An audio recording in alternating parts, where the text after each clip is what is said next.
नमस्कार मित्रांनो, स्वागत आहे आपल्या यूट्यूब चॅनलवर. तर आज आपण बँक निफ्टीमध्ये कशा पद्धतीने ट्रेड प्लॅन केलेला आणि स्टॉप लॉस हंटिंग कशा पद्धतीने मार्केटमध्ये चाललं आणि रिटेलरची सायकोलॉजी काय होती आणि तुम्ही कशा पद्धतीने ट्रेड प्लॅन करू शकत होता किंवा कोणत्या मुवमेंटचं काय रिझन आहे ते आपण या ठिकाणी बघूया.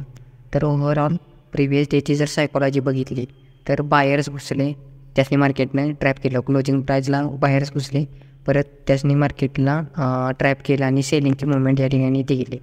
हा सेंटिमेंट बघून रिटेलरची सायकोलॉजी काय होती की या ठिकाणी बायर्स ट्रॅप झालेले, त्यामुळे इथे रिटेलरचा बाईंग करण्याचा सेंटिमेंट नव्हता आणि ही जी सेलिंगच्या दोन रॅल्या बघून रिटेलर ओव्हरऑल सायकोलॉजी होती ती निगेटिव्ह होती.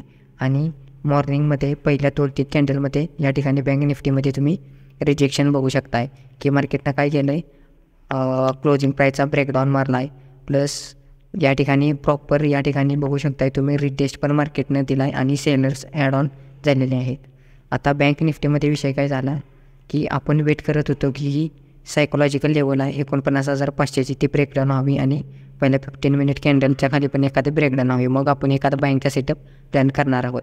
पण मार्केटनं अगोदरच या ठिकाणी सपोर्ट घेऊन हंटिंग आहे ती रिटेलरची चालू केली. त्याचवेळी जर निफ्टीत बघितलं तर तरी पण ॲडव्हान्स जो SL100 असेल त्यानं हा ट्रेड या ठिकाणी पकडलेला असेल. ही जी बाईंगची झालेली आहे निफ्टी आणि बँक निफ्टीमध्ये. आता इथं पण जर बघितलं तर मार्केटनं पहिली सेलिंगची कॅन्डल दिली, रिटेस्टला परत या ठिकाणी सेलर्स ॲड केले, क्लोजिंग प्राईसचा ब्रेकडाऊन मारला. ओव्हरऑल सायकोलॉजी जर बघितली कालची ती पण निगेटिव्ह दिसत होती. त्यामुळे या ठिकाणी क्लोजिंग प्राईसचा ब्रेकडाऊन जसा मारला तसं रिटेलर सेलिंगला ॲड झालेलेच होते. आणि इथे तुम्ही बघू शकताय की क्लोजिंग प्राईसचा या ठिकाणी ब्रेकडाऊन मार्केटनं मारलेला आहे आणि तिथूनच मार्केटनं या ठिकाणी रिव्हर्सल मारलेलं आहे. आणि त्याचवेळी जर बँक निफ्टी जर बघितलं तुम्ही तर या ठिकाणी सपोर्ट घेत होतं जी 15 मिनिट कॅन्डल चालू आहे त्याला.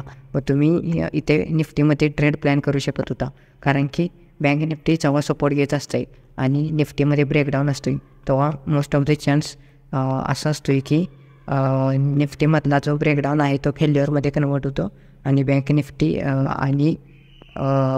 आहे तो सपोर्ट घेऊन जातो. म्हणजे जे ॲडव्हान्स्ड ऑपरेटर कन्सेप्टवर काम करतात त्यांनी हा मूळ या ठिकाणी पकडला असेल. आणि दुसरी मुवमेंट जर बघितली आपण तर बँक निफ्टीमध्ये मग आता ही मुवमेंट आपल्याकडून मिस झालेली, तर परत या ठिकाणी रिटेलरचा पॉईंट ऑफ व्ह्यू या ठिकाणी जर बघितलं या रेजिस्टन्स लेवलला 2, तर या ठिकाणी भरभरून सेलर्स ॲक्टिवेट होत होते. सेलर्स या ठिकाणी त्यांच्या पोझिशन ॲड ऑन करत होते, कारण की सेंटिमेंट रिटेलरचं निगेटिव्ह साईडला होतं आणि रेजिस्टन्सच्या फेकआउटला किंवा रेजिस्टन्सच्या रिजेक्शनला सेलर्स या ठिकाणी ॲड होत होते.